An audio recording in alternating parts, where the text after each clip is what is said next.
Hello viewers, Masquerasi. So I'm back so that we talk about this issue. Justice Mayor Jina Arim Parliament made some statement or some remarks which are very threatening to the justice system in the nation of Zimbabwe, as well as to the Parliament of Zimbabwe, because Parliament is supposed to uphold and make sure that each and every person is held accountable. That is the main issue, the issue of accountability.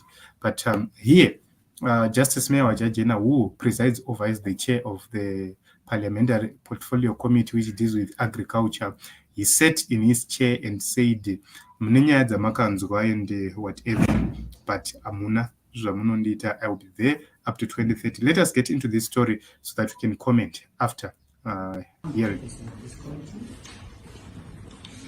And I'm sure you may be surprised to see me here. You've read a lot, you've seen a lot, but I'm still here, and I'm going to be here. No one is going to remove me from this seat. So welcome to the committee. I'm the chairperson, and I'll be the chairperson till 2030. So we go to the left side, front row, back side, and then to my right side. Yes. I'm kidding. Just Dr. Basela and your team. Time for oath. I'm sure by now you know how it's done. Everyone is going to contribute. They follow suit.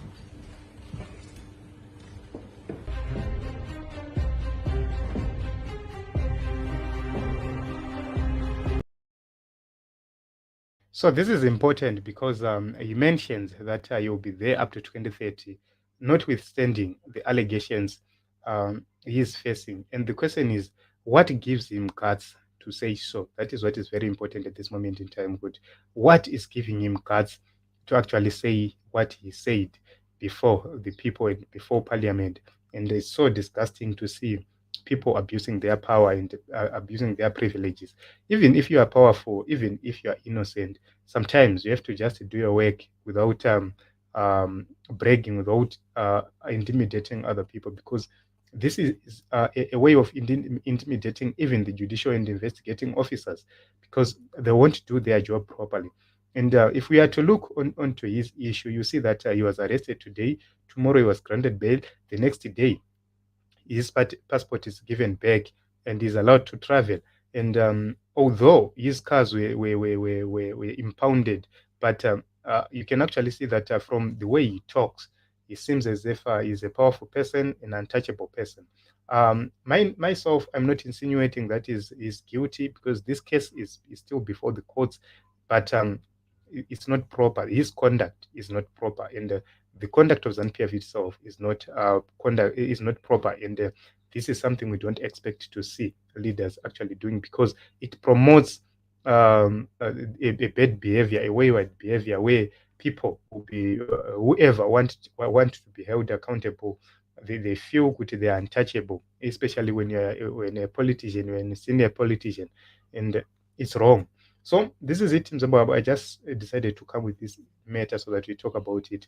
I'm not happy with what he said or with what he did there in Parliament, and I was expecting to see the Standing Order Committee making sure that he is recused from his role as the chair of that seat until his case is finalized, because there is a conflict of interest there.